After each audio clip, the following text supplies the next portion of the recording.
આવનાર લોકસભાને લઈ તમામ રાજકીય પક્ષોમાં હલચલ જોવા મળી રહી છે। તમામ રાજકીય પક્ષો ચૂંટણીલક્ષી તૈયારીઓમાં લાગી ગયા છે। ત્યારે કોંગ્રેસના નેતા રાહુલ ગાંધીએ ભારત જોડો ન્યાય યાત્રા કાઢી હતી। રાહુલ ગાંધીની ભારત જોડો ન્યાય યાત્રા ગુજરાતમાં પ્રવેશે તે પહેલા કોંગ્રેસે તૈયારીઓ શરૂ કરી છે। કોંગ્રેસના રાષ્ટ્રીય નેતા અને ગુજરાત પ્રદેશ કોંગ્રેસ પ્રભારી માઇનોરિટી વિભાગ ઇન્સાફ અલી આઝાદના અધ્યક્ષસ્થાને સુરત કેનાલ રોડ ખાતે આવેલ ઈશ્વર ફાર્મમાં એક મીટિંગનું આયોજન કરવામાં આવ્યું હતું, જેમાં ગુજરાત પ્રદેશ કાર્યકારી પ્રમુખ માજી મેયર કદીરભાઈ પીરજાદા, ગુજરાત પ્રદેશ કોંગ્રેસ પ્રમુખ માઇનોરિટી વિભાગના વજીર ખાન પઠાણ, ગુજરાત પ્રદેશ કોંગ્રેસ ઉપપ્રમુખ માઇનોરિટી વિભાગના નાસિર ખાન, માઇનોરિટી વિભાગ સુરત શહેર પ્રમુખ લાલન ખાનભાઈ પઠાણ, माइनॉरिटी विभाग सूरत शहर उपप्रमुख नरूभाई चाइनीज सहितना कार्यकरो मोटी संख्या में उपस्थित रहा था। मैं engineer Insaf Ali Azad Pirzada, advocate Supreme Court, national coordinator all India Congress committee minority department और इंचार्ज गुजरात। किस वजह से इकट्ठा हुए? ख़ास तौर पे आज जो जिला कांग्रेस कमेटी अल्पसंख्यक विभाग द्वारा जो सूरत की मीटिंग रखी गई है, वो ख़ास तौर पे राहुल जी द्वारा संचालित की जा रही भारत जोड़ो न्याय यात्रा के संबंध में रखी गई है और 2024 जनरल इलेक्शन के संबंध में रखी गई है। लोकतंत्र बचाओ मुद्दा क्या? आप जैसा कि देख रहे हैं कि जितने भी इंस्टीट्यूशंस हैं, गवर्नमेंट इंस्टीट्यूशंस हैं, न्यायपालिका है, कार्यपालिका है, सब जगह पर जो है लोकतंत्र के विरुद्ध काम हो रहे हैं। उन लोकतंत्र के विरुद्ध कामों को रोकने के लिए एक जो मुहिम राहुल जी द्वारा उठाई गई है लोकतंत्र बचाओ की नाम से और आम आदमी को न्याय दिलाने के नाम पर जो बात रखी गई है, उसके तहत ये यात्रा राहुल जी द्वारा संचालित की जा रही है। और ये यात्रा पूरे हिंदुस्तान में होते हुए आपके गुजरात प्रदेश में भी करीब करीब 7 दिन ये यहाँ पर यात्रा स्टे करेगी मार्च माह में। और उसमें जो है हमारे गुजरात प्रदेश कांग्रेस कमेटी अल्पसंख्यक विभाग, गुजरात प्रदेश कांग्रेस कमेटी मैन बॉडी और सारे फ्रंटल ऑर्गेनाइजेशन के साथ साथ गुजरात की जो प्रदेश कांग्रेस कमेटी जो माइनॉरिटी डिपार्टमेंट है, उसके सारे ज़िले के ओहदेदार, स्टेट के ओहदेदार, ये सब लोग उसमें भाग लेंगे। और ख़ास तौर पर इन सबसे जो है राहुल जी करीब 1 घंटे का इंटरेक्शन कार्यक्रम रखेंगे, सबसे पर्सनली बात करेंगे। सूरत का दौरा किया माइनॉरिटी के पक्ष में क्या बोलना है? सूरत में माइनॉरिटी मजबूत है, माइनॉरिटी एकजुट है। हमारे कबीर पीरजादा साहब यहाँ मौजूद हैं, हमारे लाल खान पठान साहब मजबूत चेयरमैन मौजूद हैं, इनकी पूरी टीम यहाँ मौजूद है। माशाल्लाह पूरी तरह से मजबूती के साथ हमारी जिला कांग्रेस कमेटी माइनॉरिटी डिपार्टमेंट और प्रदेश कांग्रेस कमेटी मेन बॉडी काम कर रही है।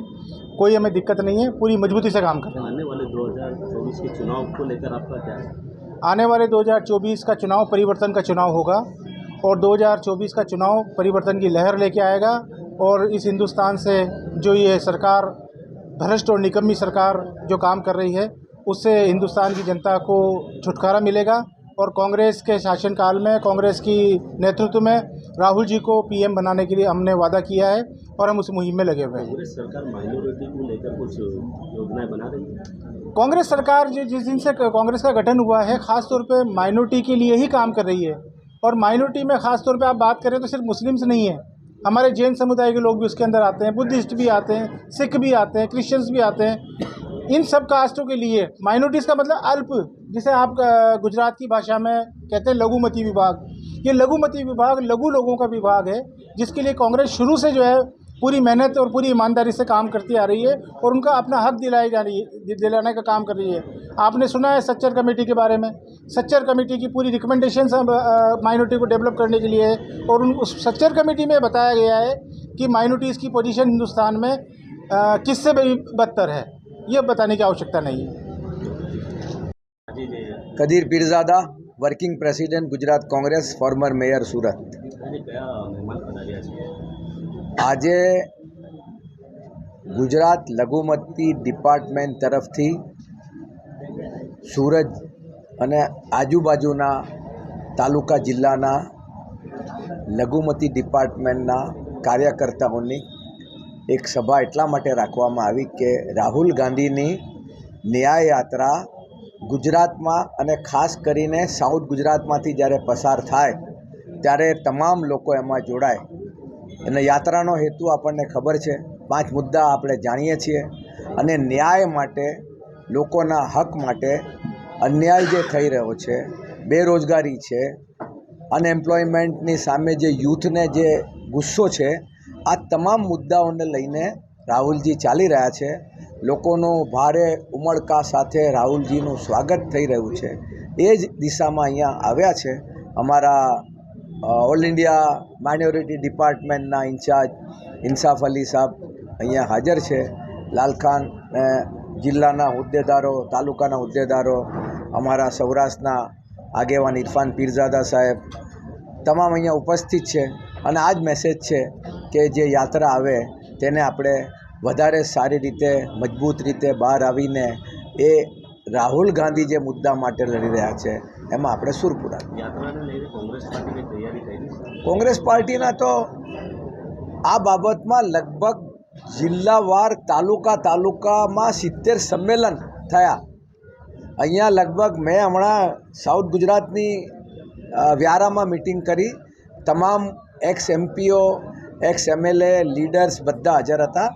એટલે એરિયા વાઇઝ, તાલુકા વાઇઝ, મંડળ વાઇઝ આ ઓર્ગેનાઇઝેશન, આ સંગઠન ચાલુ છે અને એનું કામ ચાલુ છે. આ યાત્રાને લઈને 2024ના ઇલેક્શનમાં કંઈ ફરક પડશે?